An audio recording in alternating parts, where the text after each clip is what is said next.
काफ़ी बेसिक है ये क्वेश्चन। इसमें क्या है, आपने इस डायग्राम को फोकस करना है।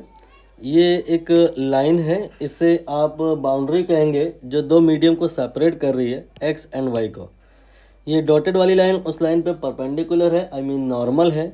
और ये एक लाइट आ रही है, और इस जगह पर जहाँ मीडियम चेंज हुआ है, जब आगे गई है तो वो सीधा ऐसे नहीं गई है।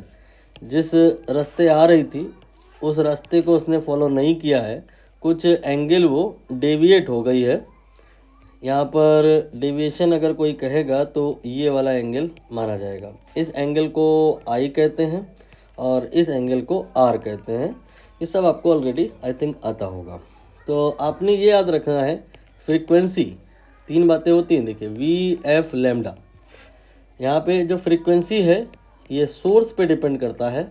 यहाँ पर मान लेते हैं एक बल्ब है और उस बल्ब से लाइट निकल करके आई है ये वाली, तो ये वाली लाइट यहाँ पे टकरा के चाहे वापस हो जाती, मतलब चाहे रिफ्लेक्शन हो जाता और चाहे रिफ्रैक्शन हो जाता, डज नॉट मैटर।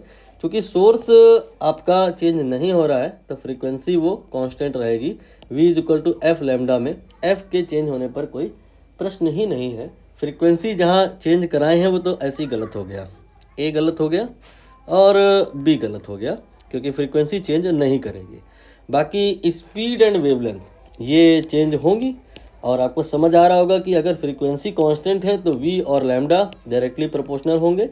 जैसा v चेंज होएगा वैसा ही वेवलेंथ भी चेंज हो जाएगा।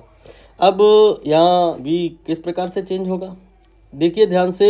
ये एक रटी हुई बात से कनेक्ट कराएंगे हम लोग। फैक्ट मान करके चलें कि जब लाइट डेंसर मीडियम में एंटर करती है, डेंसर मीडियम में एंटर करती है तो नॉर्मल की तरफ क्या कर जाती है, वो बेंड हो जाती है नॉर्मल की तरफ। देखिए यहाँ पर बेंड हो रही है, लाइट ऐसे आ रही है। अगर उधर को चली जाती तो ये प्रूव कर देता कि ये मीडियम रेयरर है। बाकी यहाँ तो लाइट ऐसे जा रही थी और ये नॉर्मल है, उसकी तरफ बेंड हो गई है। मतलब इससे ये साबित होता है कि ये जो मीडियम है ये डेंसर है। डेंसर मीडियम होने के नाते यहाँ पर जो स्पीड होगी लाइट की वो कम हो जाएगी, डिक्रीज हो जाएगी। इसको आप अपना जनरल एनालॉजी भी ले सकते हैं कि अगर एयर में आपसे कहा जाए वॉक करने को या रन करने को, it is easy. But if medium is denser, ज़्यादा मॉलिक्यूल्स हैं, वहाँ कहा जाए वॉक करने को या रन करने को, स्पीड कम हो जाएगी। तो स्पीड एंड वेवलेंथ दोनों डायरेक्टली प्रोपोर्शनल है, दोनों ही कम हो जाएंगे, फ्रीक्वेंसी कांस्टेंट रहेगा।